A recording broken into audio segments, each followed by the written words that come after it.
we didn't really invent that three-step process. What we've really done is blend probability forecasting, like we've kind of just teased out a little bit, Uh-huh. together with a Benedictine spirituality of deep listening. And so, Mm. really, those three steps are pretty reflective of, say, something like Lectio Divina, Yeah. where you're trying to open yourself up to hear what's being invited, to then and then to sort of reflect on what's being invited, and then to wonder about who might we become in response.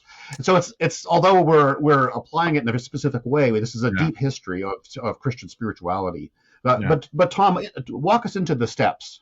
Well, one of the places to begin in many churches is find business innovators in your church or people involved in urban planning Hmm. or environmental planning. They all take the first two steps. They all do anticipating and forecasting to ask what are going to be the new challenges the next 2 to 5 years, Mhm. and anticipatory forecasting of trying to anticipate the most likely possibilities in a fairly short time frame. We call it possibility forecasting. And then, secondly, start to broadly research innovative ways to respond to those or things that the people in your church or your neighborhood could adapt. And Mhm.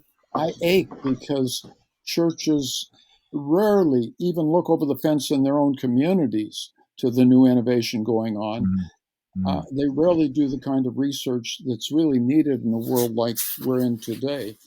And then really selecting those responses that really more authentically reflect the way of Jesus. Mhm. And so that's shorthand. Marcus, one of the things that I think is really interesting is that Mhm. I think the word forecasting scares a Oh, lot of yeah. pastors. They think I don't have the skill set. I'm not a futurist. I'm not Tom Sine. I don't even Yeah. know what probability forecasting is. I mean, that it can be kind of a daunting term. I, Yeah. I don't know the future. I don't have a crystal ball. Right. That kind of stuff. Um, and the beautiful thing about the way, like the book, really walks a person through how to do this kind of work together with their community in some very tangible ways. But I mean, Mhm. think about, like, we were hearing a lot of people engaging in kinds of forecasting work, and almost in a little micro way, as COVID was kind of landing into our worlds, right? Yeah. So I'm picturing in this case a Sunday school teacher who I was talking with, who guided her, I think it was a third grade classroom or a third grade Sunday school class, Mm. into a conversation around how things are changing and might continue to change as they get ready to go back to school Mm. with wearing masks and social distancing.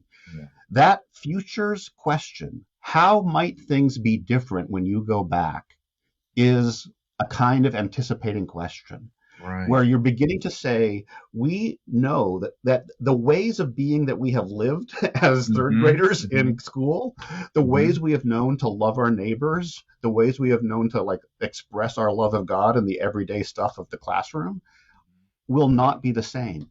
Hmm. And so helping them just think, what might it feel like to have to keep a distance? Yeah. And how could we begin to, like, in light of that reality, how could we then begin reflecting, well, how might we be invited by Jesus to find a new way to express love, to love our Excellent. our, our fellow classmate, Yes. and begin to imagine together possibilities of ways of being that are adapting to the new situation.